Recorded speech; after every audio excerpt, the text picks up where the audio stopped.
अस्सलामुअलैकुम वरहमतुल्लाहि वबरकातुहू। दुआ करता हूँ कि अल्लाह आपकी आंखों में कभी गम क्या सुना दे।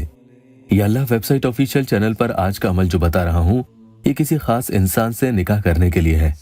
वो लड़का या लड़की जिससे आप मोहब्बत करते हैं और सामने वाला भी कभी आपसे निकाह करना चाहता था, लेकिन अब उसका मन बदल गया है और वो आपसे रूठ कर दूर चला गया है, तो फिर उसे आपसे शादी करने के लिए राजी करना हो तो ऐसे मामलों में ये बेहद मुजर्रब शुदा अमल है। जिन लोगों ने अपॉइंटमेंट लिए हैं और उनके केस मेरे पास चल रहे हैं, वो भी इसे जरूर करें। निकाह की बंदिश को कई बार लोग हल्के में ले जाते हैं, उसकी तरफ तवज्जो ही नहीं देते हैं, जबकि यूं समझ लो कि आपकी पसंद की शादी में आ रही रुकावटें कई तो उसकी वजह से ही आ रही होती है। इस अमल की खास बात यही है कि अल्लाह के फजल से पढ़ने वाले इंसान के ऊपर से शादी की बंदिश की काट भी हो जाती है। और यही नहीं, कई बार तो मसला नजर का होता है। मेरी जिन बहनों को बुरी नजर लगी होती है, उसकी वजह से भी उनके घर नहीं बस पाते हैं, चाहे वो उनकी मोहब्बत से निकाह करने का मसला ही क्यों न हो। कोई काम नहीं बनते हैं, तो इन तमाम की काट होना बेहद जरूरी है। आपके पड़े हुए अमल इंशाअल्लाह तब जाकर फौरन असर करने लगते हैं और उससे आपको फायदा भी होने लगेगा। ये अमल खुद तो अल्लाह के करम से आपको फायदा पहुंचाता ही है, लेकिन इसके पढ़ने के बाद अगर आप दूसरे अमलियात यानी अपनी मोहब्बत को हासिल करने के लिए कोई वजीफा भी पढ़ते हैं, तो वो भी फौरन अल्लाह के फजल से काम करने लगता है। कुल मिलाकर सीधी बात कहूं तो आड़ी रुकावटें खत्म होकर आपकी किस्मत पर से नहूसत खत्म हो जाती है। बहनें माहवारी में इसे नहीं पढ़ेंगी। वक्त ऐसा चुने कि जब नमाज अदा की जा सके।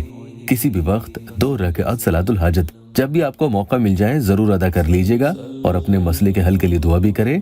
जो लोग नए आए हैं उनसे गुजारिश करूंगा कि चैनल को सब्सक्राइब जरूर कर लें।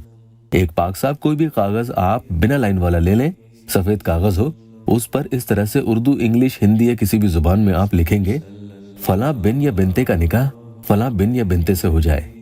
ये वीडियो में भी आपके लिए करके बताया गया है, ध्यान से देख लें। मिसाल के तौर पर पहले खुद का नाम लिखें, फिर अपनी वालिदा का नाम लिखें और उसके बाद जिससे आप निकाह करना चाहते हैं उनका नाम और उनकी वालिदा का नाम लिख लें। अगर उनकी वालिदा का नाम यानी अम्मी का नाम आपको नहीं मालूम तो उसकी जगह आप हवा लिख सकते हैं। किसी भी पेन से लिखकर कागज को तय करके अपने पास कहीं रख लें। फिर जब भी आपको बाद में वक्त मिले उस कागज पर ही अमल करना है, या फिर लिखते वक्त ही आप अमल करने बैठ जाएं। इस कागज पर निकाह का अल्फाज इसलिए लिखा जाता है कि जो बंदिश और जादू आपकी शादी पर अगर होगी तो उसके जरिए उसकी काट हो जाएगी और आपका वही निकाह अपनी पसंद से भी हो जाएगा इंशाअल्लाह। बाद में जब भी आप ये अमल करने बैठे तो वुजू बनाकर ही करेंगे और कागज को साथ में लेकर बैठे और अमल के पूरा होने के बाद इस कागज को कहीं पाक साफ जगह पर दफन कर दे जहाँ किसी के पैर वगैरह न पड़े, या फिर कुएं, तालाब, नदी वगैरह में भी आप बहा सकते हैं। इसका अदब रखना होगा। अमल में सबसे पहले आपको 7 मरतबा आऊज़ु बिकलिमातिल्लाहि ताम्माति मिन कुल्लि शैतानिन व हाम्माति व मिन कुल्लि ऐनिन लाम्मा ये पढ़ेंगे। ये हदीस मुबारका की दुआ है। इसके पढ़ने के बाद 3 मरतबा आप सूरह फातिहा पढ़ लेंगे, यानी अल्हम्दुलिल्लाहि रब्बिल आलमीन अर्रहमानिर रहीम मालिकी यौमिद्दीन। ये पूरी सूरह फातिहा 3 मरतबा आप पढ़ लेंगे। उसके बाद 3 ही मरतबा सूरह इखलास यानी कुल हुवल्लाहु अहद अल्लाहुस समद ये पूरी सूरह आप 3 मरतबा पढ़ लेंगे। उसके बाद व उफ़व्विदु अम्री इलल्लाहि इन्नल्लाह बसीरुम बिल इबाद ये आपको 41 यानी 41 मरतबा पढ़ना है।